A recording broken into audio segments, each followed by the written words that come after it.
हम लोग एक नया चैप्टर स्टार्ट कर रहे हैं क्लास 9th के मैथमेटिक्स का, that is chapter number 12, transformation and symmetry in geometrical shapes. ठीक है, इस चैप्टर को स्टार्ट करने से पहले इसमें जो दो इम्पॉर्टेंट नाम यूज़ हो रहे हैं, सबसे पहले हम इसका इंट्रोडक्शन लेंगे। ठीक है, और उसमें से भी हम एक पर ज़्यादा प्रेफरेंस देंगे।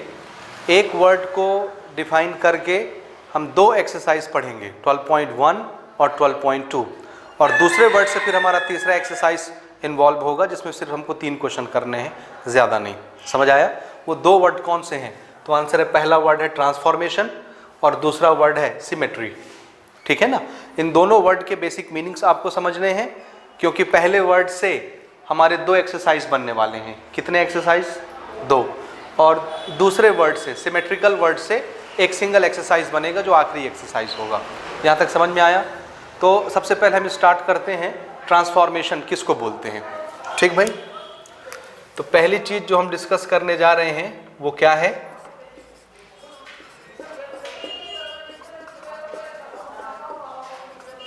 ट्रांसफॉर्मेशन। ठीक है, इसको मैं एक एग्जांपल से आपको समझाता हूं, ट्रांसफॉर्मेशन को। ठीक है, ध्यान से समझिएगा ताकि बात आपको ज़्यादा क्लियर हो जाए। ठीक है ना?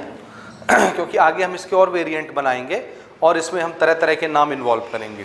ठीक है, तो ट्रांसफॉर्मेशन शब्द किसको बोलते हैं, कब ये वर्ड यूज़ किया जाता है, किसके लिए यूज़ किया जाता है, इसको कैसे पहचानते हैं, इसको समझ लेते हैं। ठीक है, मिसाल के तौर पर ऐसे समझिए कि हम मार्केट जाते हैं कोई टेबल खरीदने के लिए, कोई चेयर खरीदने के लिए, या अलमारी खरीदने के लिए, फ्रिज खरीदने के लिए, टीवी खरीदने के लिए, कोई भी बड़ा सामान हमको खरीदना है, हम लोग मार्केट गए सामान लेने के लिए। समझ आया? सपोज करिए हमको टेबल ही खरीदना है। ठीक है ना? तो टेबल लेने जब हम दुकानदार के पास जाते हैं, वो हमको बहुत सारे सैंपल दिखाता है, उसमें से कोई एक सैंपल हम पसंद करते हैं और जो हमको पसंद आता है उसको हम लोग परचेस कर लेते हैं, खरीद लेते हैं। ठीक है, खरीदने के बाद क्या होता है? क्या वो दुकान में ही पड़ा रहेगा या उसको हम घर लेकर आते हैं? उसको हम घर लेके आएंगे। जिस दुकान में हम सामान देखने गए हैं या सामान खरीदने गए हैं, उस दुकान में बहुत सारे फर्नीचर्स हैं, बहुत सारे टेबल हैं, बहुत सारे रेफ्रिजरेटर्स हैं, बहुत सारे आपका फ्रिज है, समझ रहे हैं, बहुत सारे अलमारी हैं। हमको जो चीज़ चाहिए वो हम खरीदने गए। समझ आया?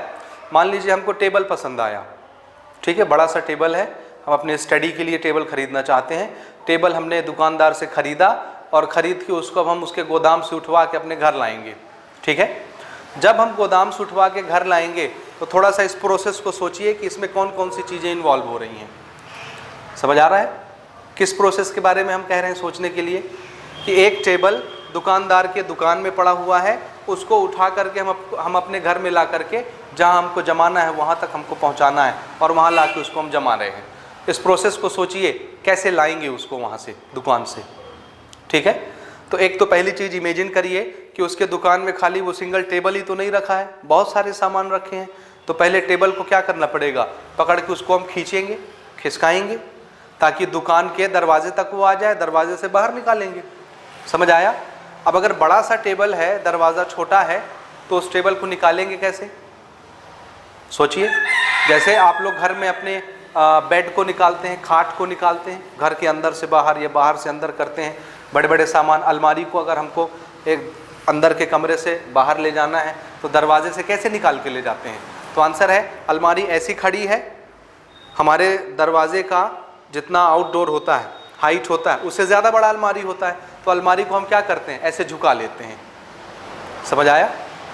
झुका लेते हैं, झुकाने से छोटा हो जाता है, उसको ऐसे घुमा के निकाल लेते हैं दरवाजा। जैसे ये एग्जांपल देखिए, ये अलमारी है सपोज, इतना बड़ा। ठीक है, और हमारा दरवाज़ा इतना बड़ा है इसके सामने। अब दरवाजे से इसको निकालेंगे तो निकल के आएगा क्या? ये तो दरवाजे से बड़ा है अलमारी। तो हम क्या करते हैं? अलमारी को हम ऐसे रखते हैं, झुकाए, ऐसे कर दिए, अब ये आसानी से दरवाजे से निकल के चला जाएगा बाहर। समझ में आई मेरी बात? तो हम लोग क्या करते हैं, जो बड़ा सा फिगर रहता है, जैसे टेबल ही हमको दुकानदार के दुकान से बाहर निकालना है, तो टेबल को तो पहले उसकी जगह से हमको खिसकाना पड़ेगा। ये प्रोसेस ध्यान से समझिएगा। ये टेबल पड़ा हुआ है, ये अलमारी पड़ी हुई है, सबसे पहले तो इसको खिसका के दरवाजे तक लाना है। इस खिसकाने के प्रोसेस को बोलते हैं स्लाइड करना। क्या करना? खिसका देना, स्लाइड करना, धक्का मार देना। ये यहाँ है, इसको ढकेल के आगे ले गए ज़मीन पर। समझ में आ रहा है? फ्रिक्शन करता हुआ, स्लाइड करता हुआ आगे चला जाएगा। तो पहला प्रोसेस कौन सा हमने इन्वॉल्व किया? स्लाइड करने का, खिसकाने का। जैसे उस टेबल को मैं कहता हूँ यहाँ से उठा के वहाँ रख दो, तो आप क्या करेंगे? पकड़ के घसीट के एक कोने से दूसरे कोने तक ले जाएंगे। तो आपने क्या किया? स्लाइड। समझ आया? खिसकाने को, एक ऑब्जेक्ट को एक लोकेशन से दूसरे लोकेशन तक मूव करना है और आपने धक्का दे के मूव किया, इस प्रोसेस को क्या बोलते हैं? स्लाइड करना। यहाँ तक समझ आया? अब ये अलमारी या ये टेबल बहुत बड़ा है, दरवाजे से निकलता नहीं, तो इसको हम क्या करते हैं? ऐसे टिल्ट, ऐसे झुकाने को क्या बोलते हैं? टिल्ट करना। समझ आया? या फ्लिप करना, दोनों वर्ड हम लोग यूज करेंगे। कौन से वर्ड? टिल्ट करना या फ्लिप करना। समझ आया? या इसको ओवरटर्न करना, झुका देना। ठीक बात। तो इसको हमने टर्न किया, रोटेट किया। रोटेट भी हम यूज कर सकते हैं, रोटेट करना, टिल्ट करना, फ्लिप करना, ये सब कॉमन वर्ड ध्यान से सुनते जाइएगा। मैंने पहला शब्द कौन सा इन्वॉल्व किया? ध्यान से समझते जाइएगा ना। हमने पहला शब्द कौन सा इन्वॉल्व किया? स्लाइड। स्लाइड यानी खिसकाना। ठीक है। दूसरा वर्ड हमने कौन सा यूज किया? टिल्ट। टिल्ट यानी होता है झुकाना। टिल्ट यूज कर लीजिए, या आप चाहें तो फ्लिप शब्द यूज कर लीजिए। फ्लिप का मतलब भी झुकाना होता है। ठीक है। या हम चाहें तो इसको रोटेट शब्द से भी दिखा सकते हैं, रोटेट करना, घुमा लेना। समझ रहे हो ना? ये ऐसा है तो इसको ऐसे कर देना, रोटेट करना, घुमा देना, टर्न करना, टिल्ट करना, टर्न करना। ठीक है। ये सब कॉमन वर्ड्स आगे आपको मिलेंगे देखने के लिए एक्सरसाइज में। समझ आई मेरी बात? ठीक है। अब हमने अलमारी को क्या किया? टर्न किया, रोटेट किया, टिल्ट किया, कुछ भी किया और दरवाजे से बाहर निकाल लिया। तो अलमारी निकल जाएगी दरवाजे से बाहर की नहीं? निकल जाएगी ना। उसके बाद उसको हम फिर सीधा कर लेंगे। टेबल समझो, अलमारी समझो, कुछ भी, उसको फिर सीधा कर लेंगे। अब दुकान बहुत दूर है, घर तक लेकर के आना है, तो सर पे रख के तो लाएंगे नहीं, जाहिर सी बात है गाड़ी में रख के लाएंगे। गाड़ी में रखने का हमारा तरीका क्या होता है? उल्टा करके रख दो। अगर टेबल हम लेकर के आ रहे हैं तो टेबल को खड़ा नहीं रखते, उल्टा करके रखते हैं। जैसे 4 पाँव टेबल की ज़मीन पर रहते हैं, तो गाड़ी में जब हम लोड करते हैं तो 4 पाँव ऊपर कर देते हैं, उसका फर्श नीचे हो जाता है। समझ में आया? इसको क्या कहते हैं? टर्न करना, रोटेट करना। समझ आ रहा है ना? क्या कहते हैं? रोटेट करना। ओवर टर्निंग भी बोलते हैं इसको, उल्टा कर देना। इन्वर्ट करना भी कहते हैं। ये सब नाम सुनिए। इसको हम लोग और क्या कहते हैं? ओवर टर्निंग, ओवरटर्न करना, उल्टा कर देना। इसी को हम बोलते हैं इन्वर्ट करना। इन्वर्ट यानी उल्टा। जैसे ये सर ऊपर है, ये पैर नीचे है, तो इसको हमने ऐसे कर दिया, सर नीचे हो गया, पैर ऊपर हो गया, तो इसको क्या बोलेंगे? क्या कर दिया? इन्वर्ट कर दिया, उल्टा, या ओवरटर्निंग, पलट दिया। समझ में आई बात? ये सब शब्द ध्यान से सुनिए, ये आगे यूज होंगे, बहुत कॉमन शब्द हैं। ठीक है, यहाँ तक समझ आया? अब हमने गाड़ी में टेबल को क्या किया? उल्टा कर दिया। उसके 4 पैर ऊपर हैं और उसका जो सनमाइका होता है वो नीचे हो गया, ओवर टर्निंग कर दिए। अब उसको घर लेकर के आए। घर में जब हम उतारेंगे उसको तो दरवाजे से अंदर लाना पड़ेगा। तो पहले तो उल्टा टेबल गाड़ी से उतार के सीधा करेंगे टेबल को, फिर से हमने क्या किया? इन्वर्ट। उल्टा था, उसको सीधा करना है तो फिर क्या करना पड़ेगा? इन्वर्ट करना पड़ेगा। उसके बाद दरवाजे से उसको अंदर ले जाना है तो फिर क्या करेंगे? टिल्ट, झुकाएंगे, घुमाएंगे और दरवाजे से उसको ले जाएंगे। अब जिस कमरे में हमको टेबल सजाना है या अलमारी रखनी है, उस कमरे तक अलमारी को फिर से खींच के लाएंगे। समझ ना? जिस कोने में हमको एडजस्ट करना है उस कोने पर फिर से खींच के लाएंगे। इसको क्या कहते हैं? स्लाइड। तो फिर से हम स्लाइड करेंगे। समझ में आई मेरी बात? यहाँ तक समझ आया? ठीक है। तो इस प्रोसेस के बारे में जो हमने डिस्कस किया, इसके बारे में सोचिए इसमें क्या क्या हुआ। एक ऑब्जेक्ट, चाहे वो टेबल हो, चाहे वो अलमारी हो, चाहे वो कोई भी ऑब्जेक्ट हो, ठीक है, उसको हम एक लोकेशन से दूसरे लोकेशन तक शिफ्ट करना चाहते हैं। समझ रहे हैं ना?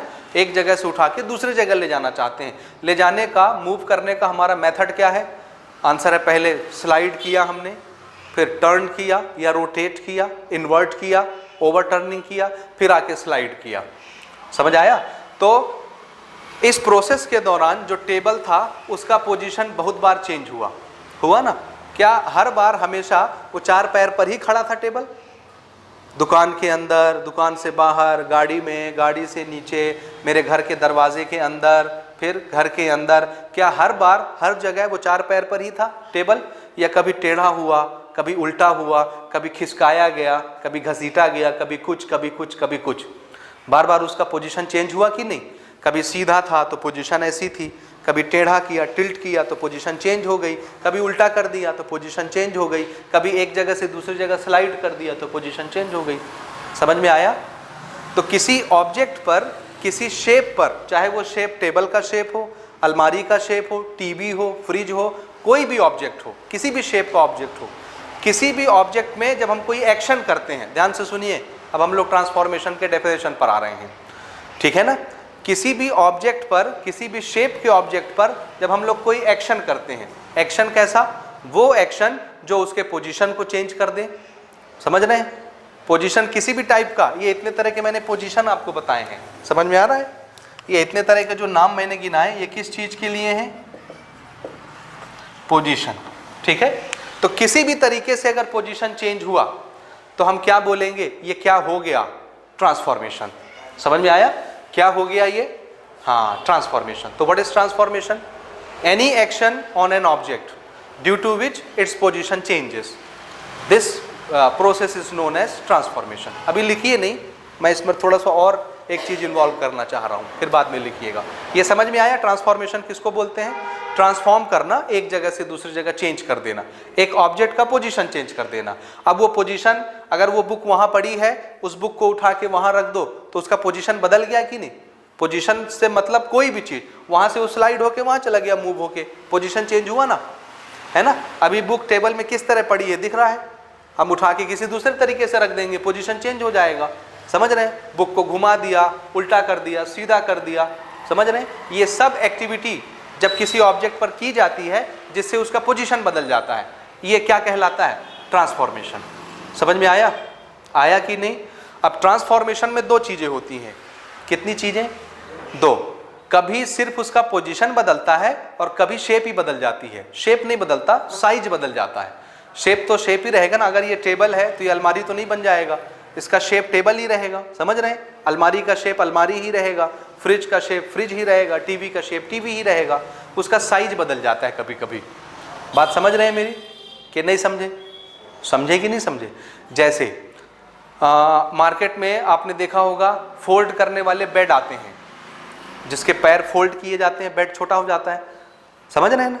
चेयर जैसा हो जाता है, उसको फैला के बेड बना लो, सिकोड़ के चेयर बना दो। देखें आप, जिसके लेग्स फोल्ड हो जाते हैं, देखे हैं कि नहीं देखे? देखें ना। इवन आप छाता ले लो, अम्ब्रेला, अम्ब्रेला जब खुलता है तो बहुत लंबा चौड़ा हो जाता है, और उसको हम जब बंद करते हैं तो छोटा सा हो जाता है, इतना बड़ा सा। देखे हैं ना, अम्ब्रेला यूज करते हैं आप लोग सब, ठीक है। तो ये क्या है? हमने दुकान में देखा अम्ब्रेला खुला हुआ रखा हुआ था, तो उसका साइज या शेप तो अम्ब्रेला ही है, लेकिन साइज कैसा था? बड़ा। हमने अम्ब्रेला बंद किया तो साइज कैसा हो गया? छोटा, ठीक है ना। तो हमने उसके पोजीशन में चेंज लाया, ठीक है, उसका साइज बदला। ये एक्टिविटी जो किसी ऑब्जेक्ट का पोजीशन बदल दे, किसी ऑब्जेक्ट का साइज बदल दे, ये क्या कहलाता है एक शब्द में? ट्रांसफॉर्मेशन। समझ आया कि नहीं आया? ट्रांसफॉर्मेशन कहते किसको है? एक्शन को। आप जो काम कर रहे हैं जिसकी वजह से किसी ऑब्जेक्ट का पोजीशन बदल जाए, साइज बदल जाए, शेप बदल जाए, इस एक्टिविटी को, इस एक्शन को क्या बोलते हैं? ट्रांसफॉर्मेशन। मेरी बात समझ आ रही है कि नहीं? जैसे एक और एग्जांपल देखिए, हम मार्केट से बलून खरीदते हैं, पहले तो उसमें हवा नहीं भरा होता, छोटे छोटे आते हैं बलून, फिर उसमें हम एयर भरते हैं अंदर, चाहे आप मुंह से भरें चाहे मशीन से भरें। जैसे ही एयर उसमें इंसर्ट करेंगे, बलून क्या होगा? फैल जाएगा, बड़ा हो जाएगा। तो उसका साइज क्या होता जाता है? एयर भरते हैं आप तो चेंज होता जाता है कि नहीं? हो रहा है कि नहीं? आप एक्शन कर रहे हैं कि नहीं? एयर उसके अंदर डाल रहे हैं तो हम देखते हैं बलून का साइज चेंज होता जा रहा है, पोजीशन भी बदल रहा है ना। पहले इतने बड़े एरिया में बलून था, आपने एयर भरा तो इतना बड़ा एरिया उसने कैप्चर कर लिया, तो उसका पोजीशन भी बदला कि नहीं? बदला ना पोजीशन, साइज भी बदला, पोजीशन भी बदला। तो जिस एक्शन से, जिस काम से किसी ऑब्जेक्ट का साइज चेंज हो जाए, पोजीशन चेंज हो जाए, शेप चेंज हो जाए, वो एक्शन, वो काम क्या कहलाता है? ट्रांसफॉर्मेशन। समझ में आया? तो ट्रांसफॉर्मेशन को अगर हम डिफाइन करना चाहें एक लाइन में तो कैसे डिफाइन करेंगे? Any action on an object और any shape due to which its position और size changes, therefore this process is known as transformation. समझ आया? नोट कर लीजिए। Any action on a shape और ऑब्जेक्ट that changes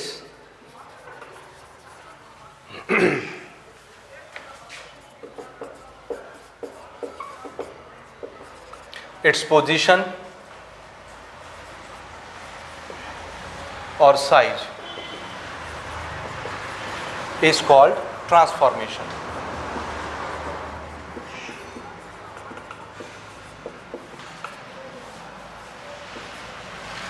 ठीक है, ठीक। किसी भी एक्शन की वजह से जब किसी ऑब्जेक्ट का पोजीशन या साइज, चाहे पोजीशन बदले चाहे साइज बदले, ठीक है, तो ऐसा एक्शन क्या कहलाता है? ट्रांसफॉर्मेशन कहलाता है। ठीक है भाई, यहाँ तक समझे? आप पोजीशन कितनी तरह से चेंज कर सकते हैं, यहाँ दिख रहा है आपको? दिख रहा है ना? अभी हम लोग ट्रांसफॉर्मेशन की बात करेंगे, ठीक है ना? मैं इसको भी बीच में इन्वॉल्व नहीं करना चाहता, क्योंकि जब इसकी बारी आएगी, इसका एक्सरसाइज आएगा लास्ट वाला, तब हम इसको डिटेल से डिस्कस करेंगे। अभी हम लोग डिटेल से ट्रांसफॉर्मेशन को डिस्कस करते हैं। यहाँ तक आपको समझ में आ गई बात? ठीक है। अच्छा, इसको मिटा दूं मैं, ये मिटा दूं? हाँ, तो ट्रांसफॉर्मेशन का मतलब समझे आप? समझे कि नहीं समझे? समझे ना? ठीक है ना? जैसे एक दो एग्जांपल और सुनिए। हम लोग जब घर में बर्तन यूज़ करते हैं खाना पकाने के लिए, खाना खाने के लिए, तो बर्तन कैसे रखते हैं? ऐसे, उसके मुंह खुले रहते हैं। पानी पीने का ग्लास जब हम रखते हैं तो ग्लास का मुंह खुला रहता है ना, उसमें पानी भरते हैं, पीते हैं, यूज़ करते हैं। उसके बाद जब उसको धो के रखना होता है तो कैसे रखते हैं? उल्टा करके रखते हैं। अक्सर प्लेट भी हम लोग घर में धोने के बाद उल्टा करके रखते हैं। इवन हमारे घर में जो डोंगे, गंजी वगैरह यूज़ होती हैं, उसको भी क्या करते हैं? धोने के बाद उल्टा करके रखते हैं। यूज़ करते समय सीधा, और जब खाली रखना है उसको तो उल्टा करके सेव करके रख देते हैं, ताकि उसमें कुछ गिर ना जाए। दोनों शेप थोड़ा सा ध्यान से सुनिए। जब हम लोग यूज़ करते हैं तो कैसा शेप रहता है उसका? ऊपर से खुला रहता है मुंह, ठीक है। और जब यूज़ नहीं करते तो धो के रखते हैं तो उल्टा करके। दोनों का पोजीशन अलग अलग है कि नहीं? है ना? पोजीशन अलग अलग है कि नहीं? तो इसको हम क्या बोलेंगे? यूज़ करते समय ऐसा और यूज़ नहीं करते समय ऐसे, दोनों का पोजीशन बदला तो हम क्या कहेंगे? दोनों फिगर में क्या आ गया? ट्रांसफॉर्मेशन। समझ में आया? आया कि नहीं? लेकिन एक चीज़ बताइए, हमने टेबल दुकान से खरीद के घर तक शिफ्ट किया। जब हम दुकान में टेबल को स्लाइड कर रहे थे तो टेबल का शेप कैसा था? टेबल, क्या टेबल फैल के अलमारी बन गई थी क्या? या ऊपर होके अलमारी बन गई थी क्या? नहीं, उसका शेप कैसा था? टेबल।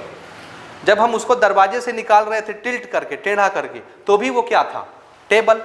जब दरवाजे से निकल के हमने उसको गाड़ी में लोड किया और गाड़ी में उसको उल्टा करके रखा टेबल को, उसके चारों पैर ऊपर, उसका फर्श नीचे, तो भी वो क्या था? टेबल। क्या वो अलमारी बन गया? नहीं बना। उसके बाद जब हम उसको घर में उतारे, घर में ले जाके फिर से स्लाइड करके जिस कोने पे रखना था उस कोने पर उसको शिफ्ट किया, तो क्या वो अलमारी बन गई? नहीं बनी। वो तब भी क्या थी? टेबल। क्या किसी भी जगह पोजीशन चेंज करने में, स्लाइड करने में, टिल्ट करने में, इन्वर्ट करने में, क्या कभी भी टेबल का शेप बदला? नहीं बदला। वो टेबल टेबल ही रहा ना। ऐसे फिगर जो अपना शेप नहीं बदलते क्या कहलाते हैं? कनगरेंट। क्या कहलाते हैं? कनगरेंट फिगर। तो ट्रांसफॉर्मेशन एक होता है कनगरेंट टाइप का। किस टाइप का? कनगरेंट टाइप का, जिसमें फिगर नहीं बदलता, ओरिजिनल पिक्चर जैसी होती है, ट्रांसफॉर्म करने के बाद पिक्चर वैसी ही रहती है। जैसे हमने इस टेबल को यहाँ से पकड़ा, स्लाइड करके वहाँ लगा दिया, समझ आया? तो हम क्या बोलेंगे? पोजीशन चेंज हो गया, तो क्या हो गया? ट्रांसफॉर्मेशन। क्या ट्रांसफॉर्मेशन करने में टेबल का शेप बदला, साइज बदली? यहाँ टेबल का जो मेजरमेंट है लेंथ ब्रेथ हाइट, वहाँ भी टेबल का वही मेजरमेंट आएगा, लेंथ ब्रेथ हाइट। जो मेजरमेंट यहाँ पर वही मेजरमेंट वहाँ रखने पर भी आएगा। तो शेप नहीं बदला, कोई साइज चेंज नहीं हुआ, तो हम क्या बोलेंगे? ये जो ट्रांसफॉर्म पिक्चर है, ट्रांसफॉर्म समझ रहे हैं? टेबल को ट्रांसफॉर्म करने के बाद जो नया पिक्चर बनता है उसको क्या बोलते हैं? Transform figure. क्या बोलते हैं? Transform figure. और ये फिगर कैसा है? Original figure. अभी मैं बोर्ड पे बताऊंगा एक आध डायग्राम बना के, तो आपको ज़्यादा क्लियर कट समझ में आएगा। बात समझ रहे हैं आप? ये है ओरिजिनल पिक्चर। इसको आप चाहे स्लाइड करो, चाहे टिल्ट करो, चाहे पोजीशन चेंज करो, इन्वर्ट करो, कुछ भी करो, कुछ भी करके ट्रांसफॉर्म करो, ठीक है। जैसे ही एक बार ट्रांसफॉर्मेशन हो जाएगा तो नया पिक्चर जो दिखेगा उसको क्या बोलेंगे? Transform figure. समझ आ रहा है? यहाँ ट्रांसफॉर्म फिगर का शेप ओरिजिनल फिगर के शेप जैसा ही है कि चेंज हो गया? वैसे ही है ना, सेम टू सेम। तो ऐसे फिगर क्या कहलाएंगे? कनगरेंट फिगर। क्या कहलाएंगे? बोलिए, क्या कहलाएंगे? कनगरेंट फिगर कहलाएंगे। समझ आया? लेकिन लेकिन लेकिन आपकी इतनी बड़ी सी बढ़िया सुंदर सी कलर फोटो है, बड़ी साइज की, आपने बड़े साइज का कलर पिक्चर निकलवाया था, आपकी स्कूल में ज़रूरत पड़ी पासपोर्ट साइज के फ़ोटो की, आप नया फ़ोटो नहीं खिंचाना चाहते, उसी फ़ोटो को दुकानदार को देते हो और बोलते हो कि इसको क्या करो, छोटा। समझ आया? कंप्यूटर में स्कैन करके आप उसको क्रॉप वगैरह करके छोटा कर दो, तो दुकानदार कर देगा कि नहीं? हम लोग छोटी छोटी पिक्चरों को बड़ा करवाते हैं ना और अपने घरों में लगाते हैं, तो छोटी पिक्चरों को वो क्या करते हैं, स्केल करके बड़ा कर देते हैं। पिक्चर वही साइज का रहता है लेकिन उसका शेप बड़ा हो जाता है। समझ में आया? तो ये भी ट्रांसफॉर्मेशन है कि नहीं है? लेकिन इसमें जो नया पिक्चर बना ट्रांसफॉर्म करने के बाद, क्या वो पिक्चर ओरिजिनल पिक्चर के साइज के जैसा ही था कि साइज बदल गया? हाँ, तो जब ओरिजिनल पिक्चर से नए पिक्चर का ट्रांसफॉर्मेशन करने के बाद नए पिक्चर का साइज चेंज हो जाए, बदल जाए, तो ऐसे पिक्चर नॉन सिमिलर या नॉन कन्ग्रेंट कहलाते हैं। क्या कहलाते हैं? नॉन कन्ग्रेंट। और ओरिजिनल पिक्चर जैसा ही अगर ट्रांसफॉर्मेशन के बाद पिक्चर है तो ऐसे फिगर क्या कहलाते हैं? कन्ग्रेंट फिगर। मेरी बात समझ में आई कि नहीं आई? ठीक है। अब सुनिए ना, अब हम एक ऑब्जेक्ट का पोजीशन चेंज कर रहे हैं। क्या चेंज कर रहे हैं? ध्यान से सुनिए, क्या चेंज करना है? कोई भी एक ऐसा एक्शन करिए जिससे किसी ऑब्जेक्ट का क्या चेंज हो जाए? पोजीशन। पोजीशन कैसे चेंज कर सकते हैं? स्लाइड करके, टिल्ट करके, इन्वर्ट करके, ओवरहेडिंग करके, बात समझ रहे हैं? रोटेट करके, किसी भी तरीके से आपने पोजीशन चेंज किया तो क्या हो गया? ट्रांसफॉर्मेशन। दो तरह से ट्रांसफॉर्मेशन किया जा सकता है। अगर आप पोजीशन बदलेंगे, किसी भी मेथड से बदलें पोजीशन, तो जो ट्रांसफॉर्म पिक्चर बनेगा, बाद में जो पिक्चर बनेगा, वो पिक्चर ओरिजिनल पिक्चर जैसा ही रहेगा, उसका साइज नहीं बदलेगा। ऐसा ट्रांसफॉर्मेशन कहलाता है रिजिड ट्रांसफॉर्मेशन। क्या कहलाता है? Rigid transformation. मेरी बात समझ रहे हैं? क्या कहलाएगा? Rigid transformation. तो रिजिड ट्रांसफॉर्मेशन में ओरिजिनल पिक्चर और ट्रांसफॉर्म होने के बाद जो पिक्चर है उनका साइज कैसा होगा? सेम, कन्ग्रेंट होगा। समझ रहे हैं? और दूसरे तरह का जिसमें आप पोजीशन बदले किसी ऑब्जेक्ट का किसी भी मेथड से, और हमने देखा उसका साइज बदल गया, जैसे बलून, या ओरिजिनल फोटो को हमने इनलार्ज करवा लिया, बड़ा करवा लिया, तो साइज चेंज हो गया कि नहीं? तो अब क्या दोनों पिक्चर, ओरिजिनल वाला और ट्रांसफॉर्म पिक्चर, एक जैसे हैं? नहीं है, कन्ग्रेंट नहीं है। जब ट्रांसफॉर्मेशन कन्ग्रेंट पिक्चर ना दे, ऐसा ट्रांसफॉर्मेशन क्या कहलाता है? Non rigid transformation. दो तरह के ट्रांसफॉर्मेशन होते हैं, ठीक है। पहले तरह का ट्रांसफॉर्मेशन क्या कहलाता है? रिजिड।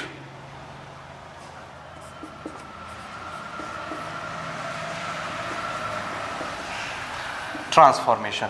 समझ आ रहा है? और दूसरे तरह का ट्रांसफॉर्मेशन कैसा होता है? नॉन रिजिड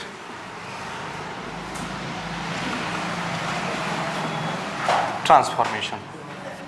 ये समझ रहे हैं आप? रिजिड ट्रांसफॉर्मेशन में क्या होता है? बोलिए। ट्रांसफॉर्म फिगर का साइज कैसा रहता है? ओरिजिनल फिगर के साइज जैसा रहता है, कन्ग्रेंट रहते हैं। और नॉन रिजिड ट्रांसफॉर्मेशन में जो नया पिक्चर बनता है ऑब्जेक्ट को मूव करने से, उसका पोजीशन बदलने से उसका साइज चेंज हो जाता है। समझ में आया? आया कि नहीं आया? बोलिए बोलिए। हाँ, इसको हम ऐसे डिनोट कर लेते हैं, size of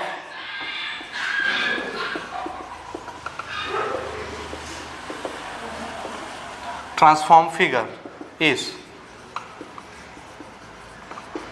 concurrent to original figure. ये समझ में आएगा? देखिए, ट्रांसफॉर्म फिगर किसको बोलेंगे? बोलिए बोलिए। और ओरिजिनल फिगर किसको बोलेंगे? और कन्करेंट किसको बोलेंगे? इसके मीनिंग समझिए।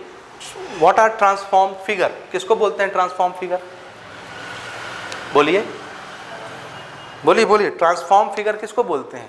ट्रांसफॉर्म ऑब्जेक्ट, ट्रांसफॉर्म फिगर किसको बोलेंगे? ये देखिए, ये सपोज करिए एक टेबल है, यहाँ पर रखा हुआ है, एक क्यूबॉइड है यहाँ रखा है, ये ओरिजिनल पिक्चर है। क्या है? Original picture. हमने क्या किया? इसको पकड़ के ऐसे कर दिया तो ये इधर आ गया। क्या किया हमने? एक्शन क्या है? ये क्या है? ये, इसको क्या बोलेंगे? ये ऐसा रखा हुआ था, इसको हमने ऐसा कर दिया, ये यहाँ आ गया। क्या किया?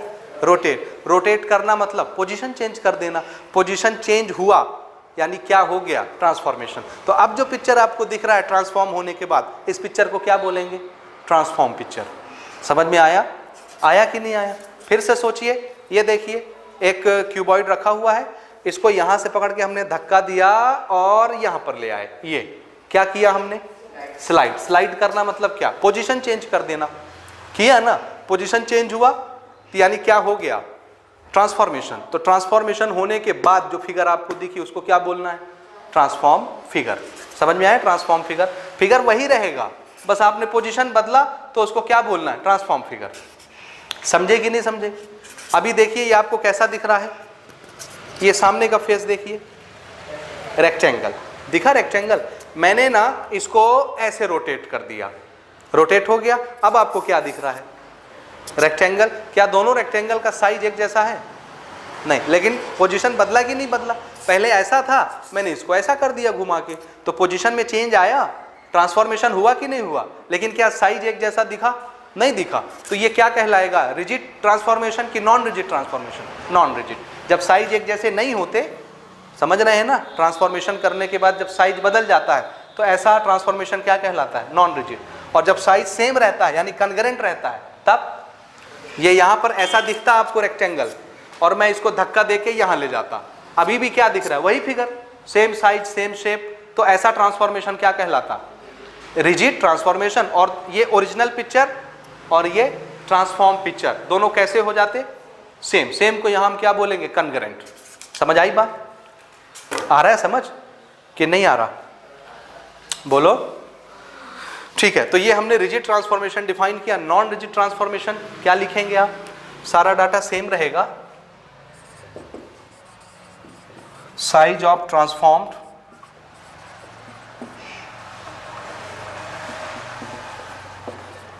Figure are not similar.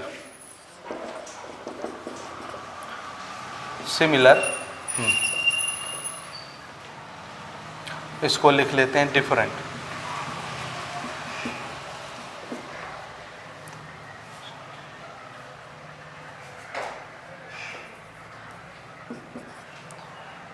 To original.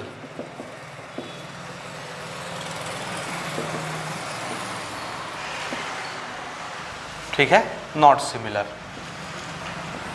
ये समझ में आया? आया कि नहीं आया? आया ना? तो ये हमको पढ़ना है भाई ना, इस पूरे एक्सरसाइज में 12.1 12.2 में रिजिड ट्रांसफॉर्मेशन हम पढ़ेंगे। ये हमको नहीं पढ़ना है, या कहीं कहीं पर अगर आ गया एक आध एग्जाम्पल तो आप बुरा नहीं मानेंगे। बेसिकली हमको 99% ये पढ़ना है, रिजिड ट्रांसफॉर्मेशन। ठीक है ना? यानी किसी भी ऑब्जेक्ट में ऐसा काम करिए, ऐसा एक्शन करिए कि उसका पोजीशन बदल जाए। पोजीशन चाहे आप स्लाइड करके चेंज करें, टिल्ट करके, टर्न करके, रोटेट करके, स्लाइड करके, किसी भी तरीके से चेंज करिए। ठीक है ना? समझ रहे हैं? तो ऐसा ट्रांसफॉर्मेशन रिजिड ट्रांसफॉर्मेशन कहलाएगा, जिसमें बदलने के बाद का पिक्चर ओरिजिनल पिक्चर जैसा ही होगा, सेम टू सेम। ठीक है? अब ये 3 टाइप का है, तीनों टाइप आपको समझना है। पहला टाइप रिजिड ट्रांसफॉर्मेशन के अंदर बात हो रही है ना। पहले टाइप का रिजिड ट्रांसफॉर्मेशन होता है जिसको हम लोग बोलते हैं ट्रांसलेशन। क्या बोलना? बोलिए। ट्रांसलेशन। दूसरा टाइप होता है जिसको हम बोलेंगे रोटेट, या ठीक है रोटेशन लिख लो, रोटेशन। और तीसरा टाइप का रिजिड ट्रांसफॉर्मेशन होता है जिसको हम बोलेंगे रिफ्लेक्शन। रिफ्लेक्शन। ठीक है ना? This is translation type, this is rotate type and this is reflection type. समझ आया? 3 तरह के रिजिड ट्रांसफॉर्मेशन होते हैं, और ये तीनों तरह के क्वेश्चन हमको आगे पूछे जाएंगे। आगे हमको फिगर दिए जाएंगे, पिक्चर दिखाए जाएंगे, और आपसे पूछा जाएगा किस टाइप का ट्रांसफॉर्मेशन है, तो आपको बताना पड़ेगा ट्रांसलेशन हो रहा है कि रोटेशन हो रहा है कि रिफ्लेक्शन हो रहा है। समझ में आई बात? इसको समझने के लिए एक एग्जांपल हम कंसीडर करेंगे अभी, और उससे हम तीनों चीज़ें डिस्कस करेंगे। ट्रांसलेशन का जनरल वर्ड समझ लीजिए, ये क्या चीज़ है। हम लोग अभी जो डिस्कस कर रहे थे, जिसको हम लोग बोलते हैं खिसकाना, स्लाइड करना, उसी को स्टैंडर्ड वर्ड में क्या बोलते हैं? ट्रांसलेशन। तो स्लाइड करना मतलब समझ गए ना, वो कुर्सी रखी हुई है, चेयर, उसको पकड़ के ज़मीन में मैं ऐसे खिसका के यहाँ ले आऊँ, तो मैंने क्या किया? स्लाइड। पोजीशन चेंज हो गया कि नहीं? पोजीशन चेंज हुआ मतलब ट्रांसफॉर्मेशन हो गया। किस मेथड से? स्लाइड करने से। अब इसको स्लाइड ना बोल के क्या बोलना है स्टैंडर्ड में? ट्रांसलेशन मेथड हो गया ये। लेकिन इसके लिए कुछ शर्त है। शर्त ये है कि आप किसी पर्टिकुलर डायरेक्शन में उसको मूव करें और कुछ डिस्टेंस तक मूव होना चाहिए। समझ आया? एक पर्टिकुलर डिस्टेंस और एक पर्टिकुलर डायरेक्शन में मूव होना चाहिए ऑब्जेक्ट, स्लाइड होना चाहिए, तब उसको ट्रांसलेशन बोलेंगे। समझे या नहीं समझे? बोलिए बोलिए बोलिए, समझिए? ट्रांसलेशन, स्लाइड को ट्रांसलेशन नहीं बोलना, हर स्लाइड ट्रांसलेशन नहीं कहलाता, समझे आप? ये यहाँ से फिसल के यहाँ चला गया, फिर यहाँ चला गया, फिर वहाँ चला गया, फिर वहाँ फिसल के, तो इसको ट्रांसलेशन नहीं बोलना, समझे? ट्रांसलेशन कौन सा स्लाइड कहलाएगा? जब ये एक पर्टिकुलर डायरेक्शन में स्लाइड करे और कुछ डिस्टेंस तक स्लाइड करे उस डायरेक्शन में, समझे? जैसे ये उस डायरेक्शन में स्लाइड करना है तो ये कुछ डिस्टेंस तक गया और उस डायरेक्शन में गया, तब हम इसको क्या बोलेंगे? ट्रांसलेशन। अगर ये उधर जाके उधर घूम गया, फिर उधर घूम गया, फिर उधर घूम गया, तो उसको ट्रांसलेशन नहीं बोलना। स्लाइड तो कर रहा है लेकिन उसको ट्रांसलेशन नहीं बोलेंगे। तो ट्रांसलेशन बोलने के लिए कंपलसरी क्या चाहिए? एनी पर्टिकुलर डायरेक्शन और एट ए पर्टिकुलर डिस्टेंस। समझ आया? ये कंपलसरी है, याद रखिएगा। तो इस पर हम आते हैं और इसको मेरा ख्याल है हम बाद में नोट करते हैं। ये हो गया, ये 3 चीज़ हम एक एग्जाम्पल से डिस्कस कर रहे हैं, ये नोट करें आप और एक एग्जाम्पल देखिए और फिर आगे हम स्टार्ट करते हैं एक्सरसाइज।